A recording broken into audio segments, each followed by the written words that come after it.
Сабақ басталғалы балаларымның осындай карандаштары әр жерде жатыр, содан мен балаларыма қалам салғыш жасағым келді. Мен осындай үйде жатқан қалдық маталарды тауып алдым. Осының алдындағы видеоларымды көрсеңізде қалдық матадан біраз нәрсе тіккен болатынмын. Дәл солай енді қалдық маталарды бір-біріне жабыстырып погон құрағын тігеміз. Ұзындығы мен биіктігін кез келген сантиметрде таңдап алсаңыздар болады. Өз қалауларыңыз. Артық жіптерін кесіп алуды ұмытпаңыздар. Егер де менің жасап жатқан жұмысым сіздерге ұнап жатса, каналыма тіркеліп, лайк басып, комментарий жаза кетіңіз.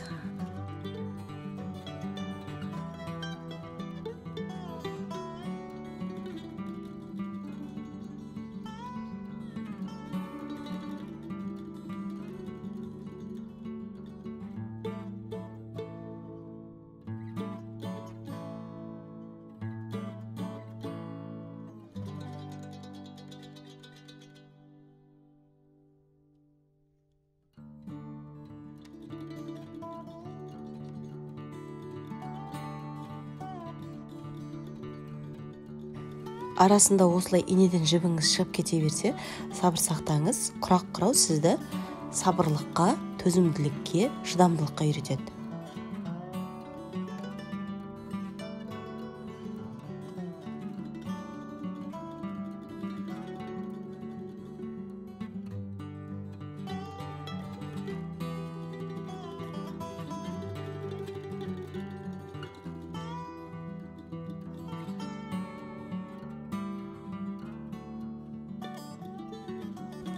Таңдап алған матамыздың бетінің барлығына ленталарды тігіп алғаннан кейін міндетті түрде астар тігеміз. Өйткені мынау ұзын-ұзын болып көрініп тұрған жіптеріміздің бетін жауып тұру үшін.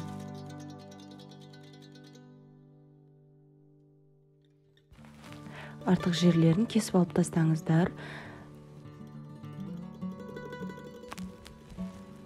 Енді замок орнатамыз. Мен үйдегі бар замокты пайдаландым. Сіздер өздеріңіздің қалағандарыңыздай замок сатып алып тіксеңіздер де болады. Артық жерлерін кесіп алып тастаймыз.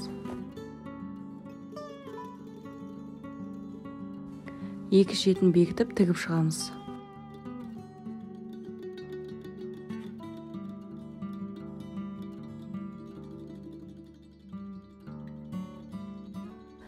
Қалтамыздың түбін 3 бұрыш қылып, бір сызып алып тігіп аламыз. Екінші жағында бірдей қылып тігеміз. Достар, менің каналыма тіркелуді ұмытпаңыздар. Мен сіздерді таңғалдыратын көптеген нәрселер жасайтын боламын. Жасалу жолдары өте оңай. Погон құрағын жасамай-ақ, басқа да құрақтарды жасап, дәл осылай қалта тіксеңіздер болады.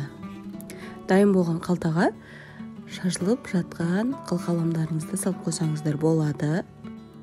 Менімен бірге болғандарыңызға көп рахмет. Сіздермен бірге болған Данок Көлдеева.